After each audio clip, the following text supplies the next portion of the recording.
अवंतिकापुरी उज्जैन में सांदीपनी महर्षि के यहाँ पढ़ने दोनों भैया पढ़ने के लिए आए और कम समय में ही भगवान ने अध्ययन किया। तो भगवान ये अध्ययन करने गुरुकुल में क्यों जाते हैं? राजा के राजकुमार हैं, अगर वो चाहते तो कोई अच्छा आचार्य उनके घर में ही आ जाता पढ़ाने के लिए। ऐसे ही रामावतार में देख लो आप, चक्रवर्ती सम्राट के पुत्र हैं राम लक्ष्मण भरत शत्रुघ्न, और राम जी को अपने आंखों से कभी दूर नहीं करना चाहते दशरथ जी, लेकिन फिर भी वशिष्ठ जी के आश्रम में गुरुकुल में पढ़ने के लिए भेजा। क्यों? अरे दशरथ जी कह सकते थे वशिष्ठ जी से कि गुरुदेव आप मेरे बेटों को यहीं पर में आकर के पढ़ा दिया करो। और अगर कहीं वशिष्ठ जी ये कहते आश्रम में और भी बच्चे हैं उनको भी कैसे शिक्षा मिलेगी, तो दशरथ जी इतना भी कर सकते थे, उन सभी बच्चों के लिए महल में ही आश्रम खोल देते, इतना सामर्थ्य तो था ही। लेकिन दशरथ जी ने ऐसा नहीं किया। यही हमारी संस्कृति है और यही कारण था कि पहले लोग सामान्य शिक्षा जिस गुरुकुल में राजा का बेटा पढ़े उसी गुरुकुल में निर्धन का भी बेटा पढ़ता है। आज कहते हैं सब पढ़े सब बढ़े, सर्व शिक्षा अभियान की बात है। और गरीब का बेटा बोले प्राइमरी स्कूल मिडिल स्कूल में, और पैसे वाले का बेटा राजा का बेटा जो मंत्री है जो नेता है, कभी उसने अपने बेटे को सरकारी स्कूल में पढ़ाया? और बात करते सर्व शिक्षा अभियान, सबके पढ़ने और सबके बढ़ने की। जब तक शिक्षा में समानता नहीं होगी तो शिक्षा से ही तो भविष्य तैयार होता है हमारा, शिक्षा से ही तो भविष्य बनता है। और जब शिक्षा में ही असमानता रहेगी तो जीवन में चाहे कितना भी प्रयास कर लिया जाए समाज में समानता हो नहीं सकती, समाज में समरसता हो नहीं सकती। भगवान सांदीपनी महर्षि के आश्रम में पढ़ने के लिए गए और कम समय में अल्पकाल विद्या सब आई, सारे विद्याओं को पढ़ करके और अपने गुरु जी को दक्षिणा के रूप में उनका मरा हुआ पुत्र ला करके प्रदान किया। और उसके बाद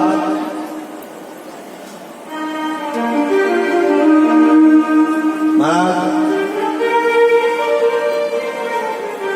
एक दिन भगवान अपने घर में अपने कक्ष में बैठे हुए अकेले रो रहे थे। मैया देवकी भोजन का थाल लेकर के विचार किया कि आज कन्हैया आप बहुत दिनों बाद घर आया है, अपने हाथों से भोजन करा। महाराज जब मैया गई तो ठाकुर जी रो रहे, मैया वह भी डर गई। वसुदेव जी से आकर के कहा कि आखिर क्या कारण है? कृष्ण हमेशा एकांत में रहता है, जब देखो तब उदास रहता है, क्या बात? आप पिता हो, आप पूछो उससे क्या हुआ है। वसुदेव जी ने कहा क्या करें देवी, जन्म लिया तब से हम लोगों से अलग रहा, फिर 11 वर्ष के पश्चात हम लोगों के पास आया तो फिर चला गया गुरुकुल आश्रम में पढ़ने के लिए, तो कभी अब हम लोगों के पास में रहा ही नहीं। उसका स्वभाव क्या है, इसकी इच्छा क्या होती है, हम लोग क्या चाहते हैं। तब तक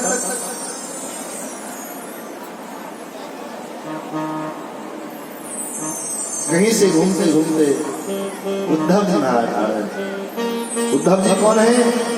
वृष्णिनाम प्रवरो मंत्री कृष्णस्य दैतस्य सखा शिष्यो बृहस्पते साक्षात उद्धवो बुद्धिसत्तमः। वृष्णि वंश का पवित्र श्रेष्ठ मंत्री है उद्धव जी, और भगवान श्री कृष्ण के दैत सखा है। दैत सखा मतलब अंतरंग सखा है,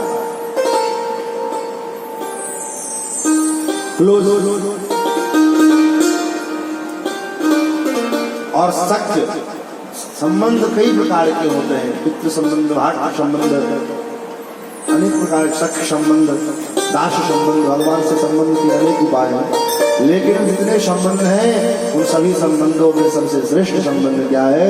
बोले सख्य संबंध। सख्य संबंध क्यों श्रेष्ठ है?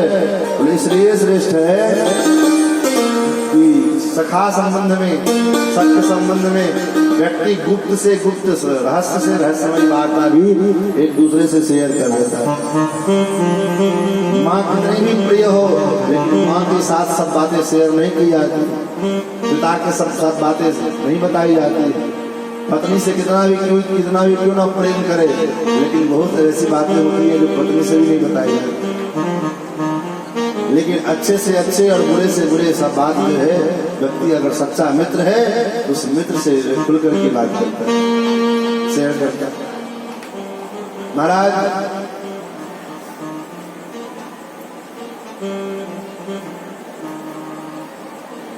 भगवान कृष्ण के दैव सखा हैं श्री उद्धव जी महाराज। वसुदेव जी ने कहा, उद्धव तुम तो कृष्ण के मित्र हो, तुम ही जाओ और पूछो कृष्ण से आखिर क्या कारण है। कृष्ण आपको बोलता है महाराज। उद्धव जी आए, उद्धव जी भगवान के पास आए, कहा प्रभु क्या कारण है? आप हमेशा चिंतित रहते हो। आपकी इस दशा को देख करके महाराज माता पिता वसुदेव जी की सब परेशान हैं। क्या चाहिए आपको? किस बात की कमी है? जैसे उद्धव जी ने इतना पूछा महाराज, ठाकुर जी उद्धव जी को पकड़ करके महाराज गले लगा करके और जोर से रोने लगे। उद्धव जी ने पूछा क्या हुआ, बात क्या है? तमाह भगवान प्रेष्ठम भक्त एकां दिनां क्वचित् विहिता पाणिनां वाणी प्रपन्नाति हरो हरि। उद्धव जी के हाथ को पकड़ करके कहा, उद्धव यहाँ पर किसी चीज की कमी नहीं, लेकिन एक कारण है, उस कारण से मैं इतना उदास है। क्या कारण है? बोले ऊधो ही ब्रज विसरतना। हे उद्धव, मुझे ब्रज भूलता नहीं है। ऊधो मोहि ब्रज विसरतना, हंस सुता को सुंदर कलरव और कुंजन की छां। हंस की सुता, हंस का कलरव, वो कुंजन की छाए, कदम्ब का पेड़, वो यमुना का तट, वो मस्ती, वो गायों के साथ विचरण करना, गोप ग्वालवालों के साथ आनंद ग्रहण करना। उद्धव यहाँ पर किसी चीज की कमी नहीं है। यह मथुरा कंचन की नगरी, जहाँ मणिमुक्ता कमिना। यहाँ मथुरा, ये जो मथुरा है कंचन की नगरी है, यहाँ पर में किसी चीज की कोई कमी नहीं है। लेकिन उद्धव यहाँ पर में मुझे प्रेम से युवराज श्री कृष्णचंद्र जी महाराज, श्री कृष्ण कहने वाले तो सभी मिलते हैं, लेकिन प्यार से कोई कनुआ कहने वाला नहीं, कोई कान्हा कह करके पुकारने वाला नहीं मिलता है। उद्धव या मथुरा कंचन की नगरी, जहाँ मणिमुक्ता कमिना। पर जब सुरत रावत वासुकी, जियो मुगत तनुना। लेकिन जब उस सुख का स्मरण करता हूँ, मैया का डांटना, मैया का फटकारना, मैया का प्रेम से जो है गोपियों के साथ कलह करना, झगड़ा करना, ग्वाल वालों के साथ पटकन बटकी करना, मैया जब प्रेम से कनुआ कह करके बुलाती, ऐसा सुख मैं यहाँ पर मैं खोजता हूँ तो मुझे नहीं मिलता। इसलिए हे उद्धव, गच्छो भवव्रजं सौम्या पुत्रो प्रीतिमा। हे उद्धव, तुम वृंदावन जाओ, ब्रज को जाओ और जा करके मेरे माता पिता, मेरे सखा, मेरे गोप ग्वाल वाल, मेरे गाय, मेरे बछड़े, इन सबका जो है कुशल समाचार लेकर के आओ। तामन मनस्काम प्राणामदर्थे त्यक्तदयिता मानेन दयितं श्रेष्ठं आत्मानं मनसा गतः। जो गोप गोपियां, जो मैया यशोदा, नंद बाबा, गोप ग्वाल बाल, गाय बछड़े मेरे लिए प्राण तक त्यागने को तैयार रहते हैं, आज वो लोग अभी तक प्राण को त्याग करके क्यों नहीं छूटा है? इसका कारण जानते हो? क्या कारण जान है?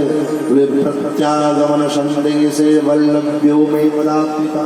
मैं जो कह करके आया था कि मैं वापस लौट करके आऊंगा, तो प्रत्यागमन संदेह से मेरे लौट करके आने की आशा में वो गोप गोपियां अभी तक प्राण को सुरक्षित रखती हैं। उद्धव, तुम जाओ, जाकर के उन गोप ग्वाल वालों को मेरा संदेश दो। जिस प्रकार से तुम लोग उनके वियोग में रुदन करते हो, ऐसे वो भी तुम लोगों के लिए रुदन करते रहते हैं। उद्धव जी ने कहा, केशव ये क्या करते? वृंदावन उन गोपियों के पास मैं जाकर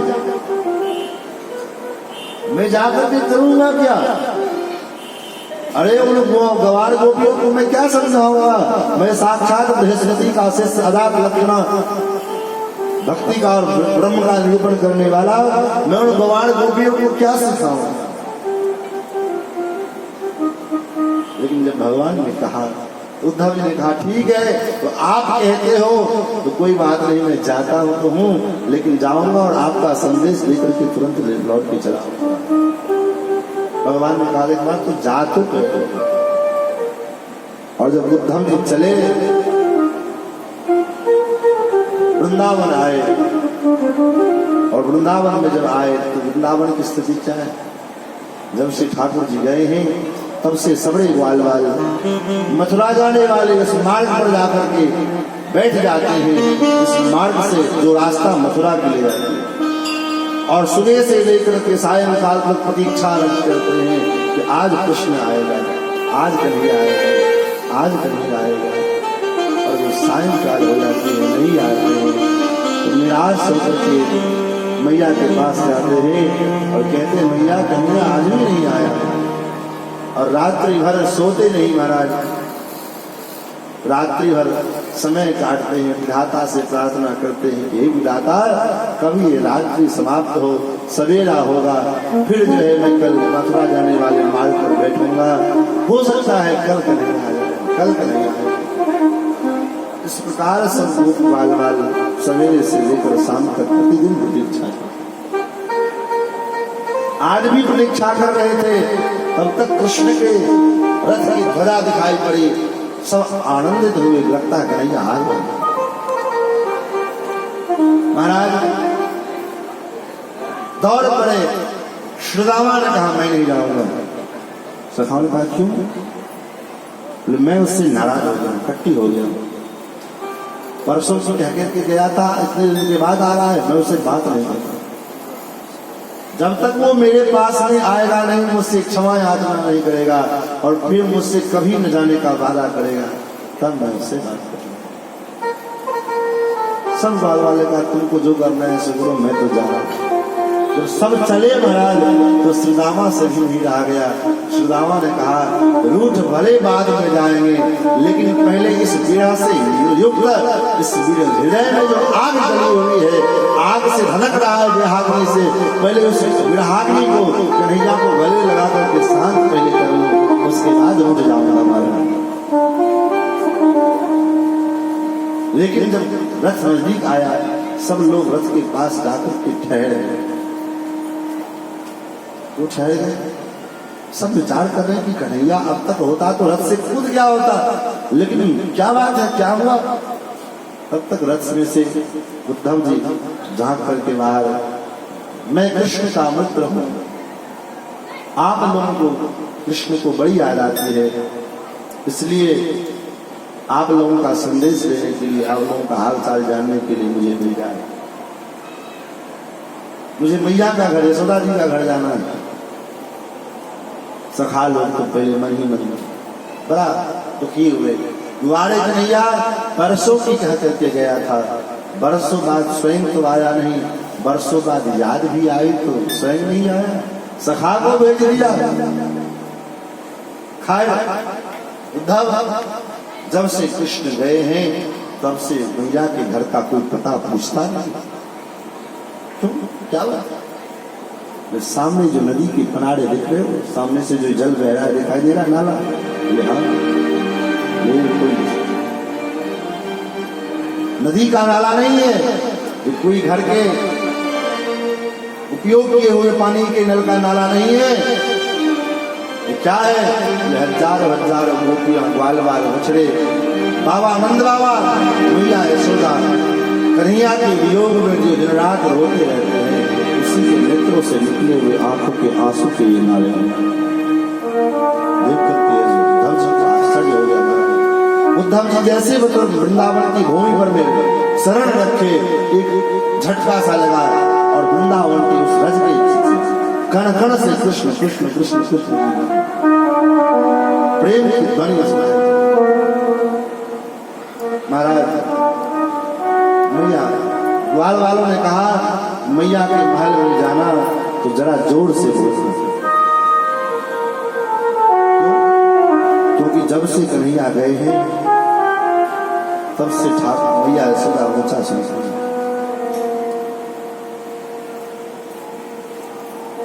महाराज मैया के महल में जब दशरथ उद्धव जी गए, आवाज लगाई, कोई है, कोई है? मैया ने कहा कौन है? धीरे बोलो। उद्धव ने कहा मैं उद्धव कृष्ण का मित्र। क्या बात है? धीरे बोलने को कहा।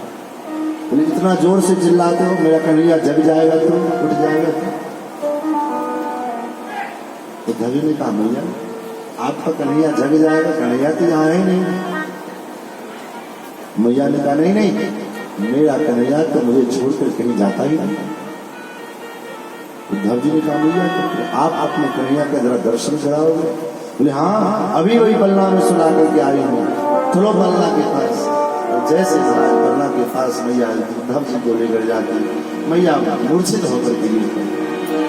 उद्धव जी ने होश में लाया, होश में आते मैया ने कहा उद्धव कि वही पलना है जिस पलना में मैं कन्हैया को लोरी गा करके सुलाती थी, कि वही आंगन है, इस आंगन में मैं कन्हैया को उंगली पकड़ के चलना सिखाती।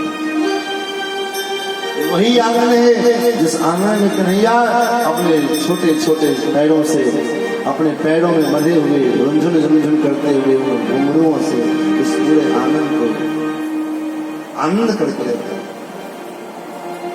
फिर तो कन्हैया के अनेक प्रकार के बाल लीलाओं का, बाल चरित्रों का अनुभव मैया ने कराया उद्धव को। प्रातः काल हुआ, उद्धव जी गोपियों से मिलने के लिए आए। यमुना के तट पर कुंज में कदम्ब पेड़ के नीचे गोपियां चारों ओर से श्री राधा रानी को घेर करके रखी हैं। गोपियां कहती हैं कि आज मैंने ठाकुर जी के स्वप्न देखे, आज मेरे साथ ठाकुर जी ने स्वप्न में ऐसा किया, कोई कहती है ऐसा किया, कोई कहती है ऐसा किया। सब अपने अपने स्वप्न की वार्ता करते हैं। लेकिन एक गोपी ने श्री जी से पूछा कि देवी, सभी गोपियां, सभी लोग अपने अपने स्वप्न की वार्ता करते हैं, आप कभी अपने स्वप्न की बात करती नहीं? श्री जी ने कहा देवी, स्वप्ने पश्यन्ति याकांत साधनया सखियोसिता। अरे सखी, वह सखी धन्य है जो कम से कम अपने कान को, अपने प्रियतम को स्वप्न में भी तो देखती है।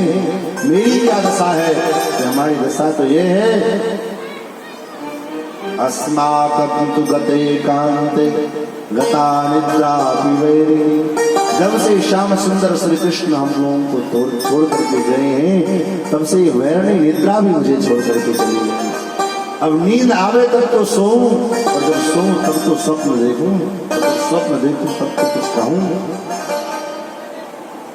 इस प्रकार चर्चा चल रही थी। तब तक उद्धव जी पीछे से आए। उद्धव जी ने कहा मैं कृष्ण का मित्र, आप लोगों को उपदेश करने के लिए आया। जैसे उद्धव जी ने कहा मैं कृष्ण का मित्र आप लोगों को उपदेश करने के लिए आया हूँ, उसी समय एक भौड़ा आकर के राधा रानी के चरणारविंद के पास मंडराने लगी। राधा जी के लाल लाल तलवे को देख करके वो कमल का आभास मान करके मंडराने लगी। तब तक सखियों ने कहा अरे भौड़े दूर हो जा मेरे चरणों से, मेरे पास से चला जा। और इस चरित्र के माध्यम से इस भौरे को संकेत करके कह तो रही हूं भौरे को, लेकिन कहने का तात्पर्य किसको है? बोले उद्धव जी को सुना रहा। मधुपकितव बंधो मास प्रशांतिम सपत्न्या। अरे मधु, अरे भौड़ा, अरे कपटी का बंधु मित्र, जैसे तू तेरा मित्र कपटी है वैसे तू भी कपटी है। मधुपकितव बंधो, जैसे तू क्या करता है? बोले फूलों में बैठ करके फूल के रस को चूस लेता है और जब अपना रस चूसा हुआ हो जाता है तो फूल को छोड़ करके उड़ जाता है दूसरे को सूखते पर। वैसे ही तुम्हारा मित्र है। हम पहले तो हम गोपियों को अपने प्रेम में लेकर के आए और उसके बाद हम गोपियों को प्रेम में फंसा करके हम गोपियों का आनंद ले लिया और उसके बाद हम गोपियों को रोते बिलखते छोड़ करके चला गया। जैसे तुम्हारा तू कपटी है वैसे तेरा मित्र भी कपटी है। मास को सामने समझ लिया, मेरा स्पर्श मत करना। क्यों? क्योंकि कुछ भी उन्हें तो माला तुमको मस्त भिन्न, तुम्हारे मुख के ऊपर में तुम्हारे जो मित्र हैं कृष्ण, वह कृष्ण जो मथुरा की स्त्रियों के साथ, मथुरा की गोपियों के साथ जो आलिंगन किए होंगे, तो कृष्ण के गले में जो कमल की पुष्प की माला, उस माला की कमल की पराग में उन गोपियों की जो वक्षस्थल की कुमकुम जो है, अपने कुछ के ऊपर में जो कस्तूरी आदि का लेप लगाई वो मथुरा की गोपियां, उन लेप का वो लेप मानो कृष्ण के वो कमल के पुष्प के ऊपर लग गया और वो लेप का वो पराग को तुम अपने मुंह में लगा करके अपने सूं में लगा करके और मेरा चरण का स्पर्श करना चाहता है। तब तक एक गोपी कहती है कि अड़ी बहन, अड़ी सखी, वो आज का कपटी थोड़ी है, वो तो पुराना कपटी है। ये कैसे? बोले इससे पहले वो रामावतार धारण किया था और रामावतार में बताओ बेचारी वो शूर्पणखा क्या गलती थी उसकी? उसका रूप ही इतना सुंदर है कि किसको नहीं मन होगा इससे प्रेम करने का। और वो बेचारी आई थी प्रेम करने के लिए और इसने क्या किया? बोले उसके नाक कान काट करके उसको क्रूप कर दिया। तो दूसरी गोपी कहती है हाँ हाँ मुझे पता है, जन्मजात जन्म जन्म का कपटी है। उसी अवतार में बेचारा बाली, अरे बाली और सुग्रीव दोनों सगा भाई था, भाई भाई में किसका युद्ध नहीं होता, झगड़ा नहीं होता, लेकिन अपने स्वार्थ के लिए